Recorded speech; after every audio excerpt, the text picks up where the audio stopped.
LSU and Florida State, best game that I think that we had, or we said certainly up there with that Colorado TCU game.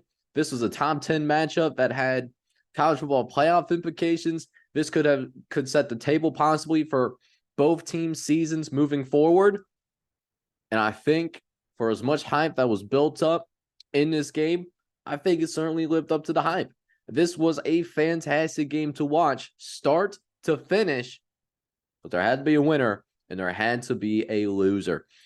Florida State ended up coming out on top 45-24. This was a game where we did end up seeing haymakers being thrown against each other throughout the first half. But in the second half, Florida State just wanted more. And I think in this case, Mike Norvell just outcoached Brian Kelly in this game. He had his guys more prepared, in my opinion. I think that was the biggest difference, and the reason why I believe that, because LSU actually had the lead going into halftime. It was 17-10 in favor of LSU. LSU was in the lead. And then what proceeded to happen was in the second half, Florida State rattled off 31 unanswered points. LSU did get a late garbage time touchdown. Only valuable if you had the over. I happen to have the over in this game, so bless up for that. That helped hit a parlay. But this was a great game. I mean, Jayden Daniels and Jordan Travis, they both had excellent performances in this game. Daniels ended up throwing for 350 yards, had a touchdown and interception. Travis rose up to the occasion as well. 4 touchdown passes, 1 interception, but also threw for nearly 350 yards in this game. They both had excellent days through the air. And what was scary about both these quarterbacks is both these guys had some pretty egregious drops in this game by both teams. So it was a relatively high-scoring game, 45-24, so almost 60 points scored ultimately in this ball game. It could have been a lot higher than that. It really could have been a lot higher, and it wasn't. That was not necessarily the case, but it is what it is. Great performances by both of these quarterbacks. Another difference, I thought Florida State, they just had better of a cast. The cast around these quarterbacks really stepped up, and they really helped out Jordan Travis more than Jayden Daniels got help. And another thing, too, about this game was this game, not only, there's another reason why this game could have been more high scoring. There was more miscues. So, for example, you want to talk about some difference makers in this game. So LSU went for it twice, and I believe both times were in Florida State territory, and they failed to convert on 4th downs both of those times. And this was in the first half, which really helped set the tone and gave Florida State some momentum before going into halftime.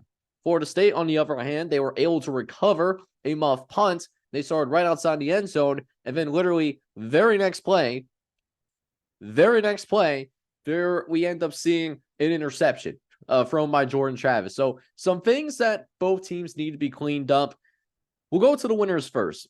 Florida State just sent a message on Sunday night. Man, you want to talk about neutral site game, and you blow out the number 5 team in America, a team that's a dark horse to win the SEC. You blow that team out. Sky's the limit for Florida State. Now, I did mention this in the preseason. I think Florida State is going to be that perfect case study for how much recruiting stars actually do matter. Because going into this season, Florida State still does not have that 50% blue chip ratio. The majority of the guys that are still on this roster are 3 stars or less. So in terms of them being a national championship contender, we haven't seen it done since the 24/7 Sports started keeping track of team composite scores. We haven't seen it yet. One thing was clear from that night in Orlando. Those boys came ready, and they were playing extremely hard. And the transfer portal provides some fruitions. Most notably, how about Keon Coleman? Huge day for Keon Coleman. The transfer out of Michigan State was originally committed to Kansas. Imagine that if he actually stayed at Kansas, right? Keon Coleman went for 9 catches, 122 yards, and 3 touchdowns in this game. He was a problem. He was an absolute problem against the LSU secondary, And that was a question mark for LSU secondary because that's what a lot of their transfer portal ads were in the secondary. And it looks like that secondary wasn't ready for the big time. At least not yet, anyways. Now, just because they didn't make it happen Sunday night doesn't mean that LSU secondary could never be good this year. Just because it hasn't happened doesn't mean that it can't happen. I want to make that very clear. But if LSU wants to legitimately compete for the SEC championship, if they legitimately want to compete for a college football playoff spot this year, which I think for a lot of LSU fans, that was a reasonable expectation coming into the season with the hype that they were getting as the number 5 team in the country in the preseason polls, that secondary has to be better. That is the thing that's going to make LSU from a very good team to a great football team, okay? That is the ultimate difference. And unfortunately, it didn't come into fruition. Now, LSU, it wasn't all bad. I loved how LSU was able to move the ball down the field. They had their fair share of offensive yardage. They were right with Florida State in terms of total yards. Difference is, Florida State, they just executed a little bit better. They were a little bit more prepared.